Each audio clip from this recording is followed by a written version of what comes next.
when we take a look at what has just happened within the last 3 days, there has been an entire planned strike rather, that's been executed in Iran and against Khamenei. Now we are speaking of an attack that's been in the plans, from what we understand from US media reports itself, since as long as December. And remember, the timing of this entire attack comes in to be very crucial, because there were talks that were underway between the United States and Iran with regards to Iran's capability of enriching their nuclear power. And that is when, in fact, the very day when there was another round of talks that were to take place, that is 28th of February, that is when US came in and launched those very strikes. And it was not just US. First it was Israel, and then US came out to confirm that yes, we are also in a joint operation with Israel. So it was a simultaneous operation, one called Epic Fury from the United States that was launched by the United States, and the other that we saw, the Roaring Lion, initially what Israel called their particular mission in Iran as the Shield of Judah, which later came to be known as the Operation Roaring Lion. So now we have Rohit Sharma joining us on the broadcast to take us through these latest remarks made by President Donald Trump. Rohit, very good morning to you. It's been a long few days for sure with all that's been happening in West Asia. But what remains to be concerning, Rohit, at this point of time is, where is this war headed? Where are the escalations headed? Because neither side at this point of time seem to be not just backing off, but also agreeing to negotiate at any particular point. They all have to say that yes, Iran has to say that yes, there are violations that have taken place. There's an uncalled attack on Iran, and we will respond. And so does the US, that we will not stop till the Iranian regime, the current Iranian regime, comes to a complete end and there is a new leadership that's established in Iran.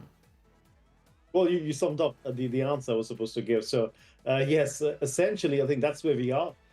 Both Iran and America are, continuing strikes. There is escalation from Israel, from Iran, and America has been retaliating and responding to these attacks by Iran. I think it's also important to understand that when President Trump addressed the nation again, this was his second address in 48 hours, he essentially talked about how that Americans should expect there would be more casualties.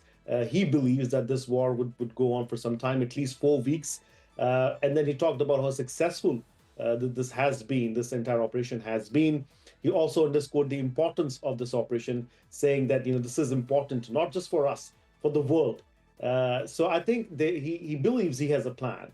He does not tell us what that plan looks like. When he was asked about if there's somebody he's willing to talk to on the Iranian side, he said, yes, eventually we will, but not right now.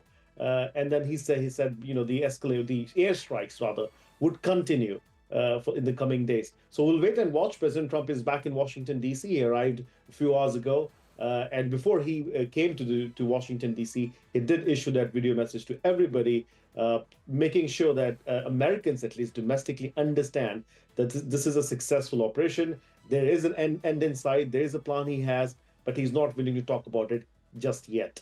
In fact, Rohit, what Donald Trump is also claiming is that new Iranian leaders want to talk to the United States. What exactly and who exactly is he referring to? He hasn't tipped his hand either ways. We've talked, not we. I mean, there has been questions to the White House about who this person is or who these leaders are, and he hasn't really said anything. And I think it's also because look, there are some people in the regime that are still, or that are loyal to the previous leader, Khamenei.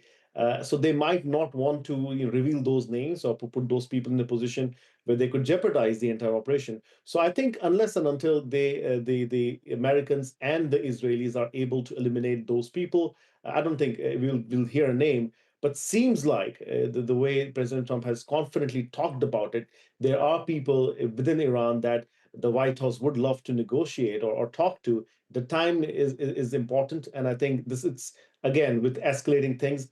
I think it's not the right time yet. But President Trump did say that yes, they will negotiate and they will talk to Iranians when the time is right.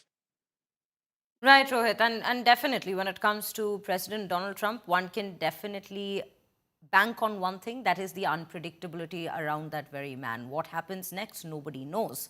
And this is a very, very crucial juncture that we are all witnessing in, and that will go down on the pages of history with Iran's fate now resting upon what exactly happens next. They have lost their supreme leader, and now they're under the leadership of the successor to that very leader, which is now Mojtaba Khamenei.